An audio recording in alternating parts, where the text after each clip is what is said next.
Think about the room where a plan is finally finished. The spreadsheet sits completely closed on a monitor. Every variable occupies a precise cell, and every contingency possesses a structural mitigation strategy designed to neutralize friction. A quiet confidence settles in the chest. The sensation feels completely earned. Their architecture is flawless. That sensation is not readiness. It's a hallucination wearing the clothes of competence. Intelligence does not protect the host from delusion. It upgrades the delusion until it becomes entirely indistinguishable from preparation. Welcome to the simulation trap. The simulation trap is the false belief that an internal mental model of a complex system possesses sufficient accuracy to replace physical interaction with that system. You believe you're planning, but it's really more of a dream with your eyes open. This is not overthinking. A state of overthinking is categorized by conscious friction, where the agent actively knows they're stuck. This is not analysis paralysis. Paralysis stops operations entirely. The simulation trap operates under a fundamentally different architecture. It launches the agent into a highly detailed fantasy while feeding the host the neurochemical reward of forward momentum. The agent feels productive. The displacement remains zero. The root of this failure lies in the compression problem. The human brain cannot actively model chaotic systems with high fidelity. It compresses them. A market containing 10,000 competing variables is aggressively reduced to 5 manageable inputs for the sake of cognitive ease. The map is not the territory. The map runs so smoothly in the cognitive architecture, however, that the brain loses the ability to distinguish the difference. This compression remains entirely invisible to the planner. The danger amplifies through the fluency heuristic. When a mental model executes without internal friction, the brain autonomously tags it as an objective fact rather than a useful approximation. It becomes an absolute truth. This precise cognitive mechanism renders intelligent individuals uniquely vulnerable. Their hardware runs simulations with exceptional smoothness, generating frictionless internal narratives that bypass normal critical gating. Smoother models produce stronger false confidence signals. Simulation inherently lacks a referee. Physical reality pushes back against intent. A jab is met with a slip, or a product launch is met with an absolute market apathy.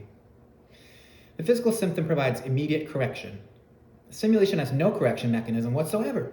The agent operates as both the player and the referee simultaneously. Every scenario run internally confirms the foundational assumptions because the host authored the parameters governing the test. Observe the domains where this vulnerability proves most lethal. Consider the algorithmic trader and the combat athlete. The structural failure is identical across both of these vectors. The trader's algorithm did not account for the biological panic of a position gaping against them at 3 a.m.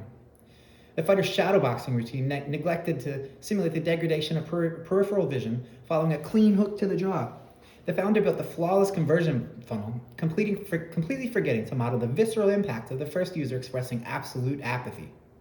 The plan possessed structural integrity. The planner remained the unmodeled variable. Look at chess.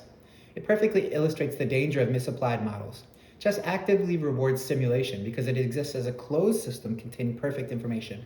Agents rewarded for simulating closed systems often carry that methodology into open environments. The framework collapses instantly. The rules shift mid-execution. Invisible pieces alter the board state. The simulation trap does not exist as a mere cognitive glitch. It functions as a shelter. It's actively selected for its absolute safety. Risk seems eliminated, and capital is preserved. 1,000 iterations can fail inside the cortical tissue without sustaining a single physical abrasion. It mimics the caloric burn of labor while extracting none of the corresponding physical cost. For an agent whose entire identity rests on intellectual superiority, encountering a system that actively disproves their thesis represents a lethal threat. It's an identity-level breach. The simulation isolates the host from the specific psychological wound. This deserves to be stated without qualification. "I just need more data" is the most dangerous sentence an intelligent person can formulate. It sounds incredibly responsible. It actually functions as an indefinite behavioral delay. Resolution requires a single action: contact. We demand the smallest viable physical interaction with the system currently under simulation, not a completed master plan, and not absolute readiness, just contact. Execute one live trade with real capital. Ship one iteration. Initiate one conversation with an actual buyer. The objective is not victory. The objective is forcing the system to speak back to the operator.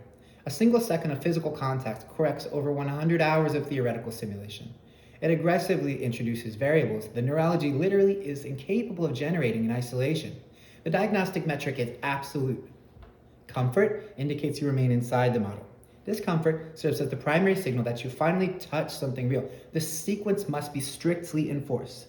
Think, act, observe. Keep the feedback loops short.